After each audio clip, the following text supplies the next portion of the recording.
Bonjour, je suis Francesco Gaeta, je suis le directeur de l'Action européenne internationale au ministère de la Transition écologique et de la cohésion des territoires. Bonjour, je suis Olivier Thibault, le directeur de l'eau et de la biodiversité dans le même ministère.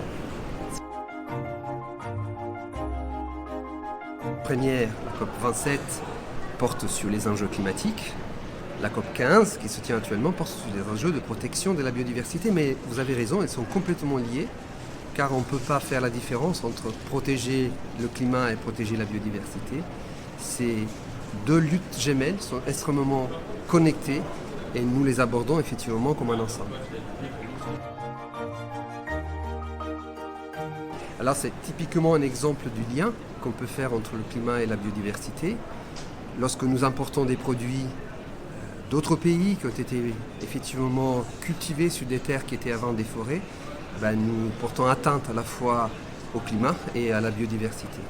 En Europe, on a décidé de se doter, sur le modèle français, qui était le premier pays en Europe à se doter d'une stratégie nationale de lutte contre la déforestation, de règles qui permettent d'éviter effectivement que lorsqu'on consomme du café le matin, du cacao ou lorsqu'on mange du bœuf, ce qu'on mange n'a pas provoqué de la déforestation ailleurs. Et donc du coup qu'on puisse manger tranquillement ces produits exceptionnels sans avoir porté atteinte au climat et à la biodiversité. On a manié le concept de la preuve par l'exemple en France, en mettant en action chez nous ces concepts pour pouvoir après les vendre au niveau international. Et c'est quelque chose qui marche très bien. Et on a une forêt qui se développe en France, qui est gérée durablement avec des opérateurs publics ou privés forts et une gestion qui permet de résoudre et de répondre à ces enjeux.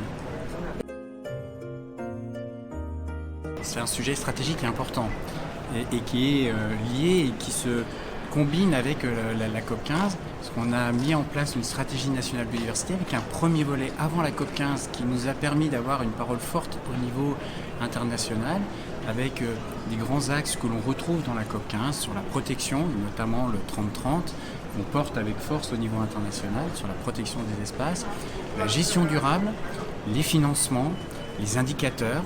Et donc on a fait ce premier volet qui est maintenant en place. On attend les résultats de la COP15 dont on espère qu'on aura un cadre ambitieux avec des goals, des objectifs précis, des indicateurs, des cibles précises.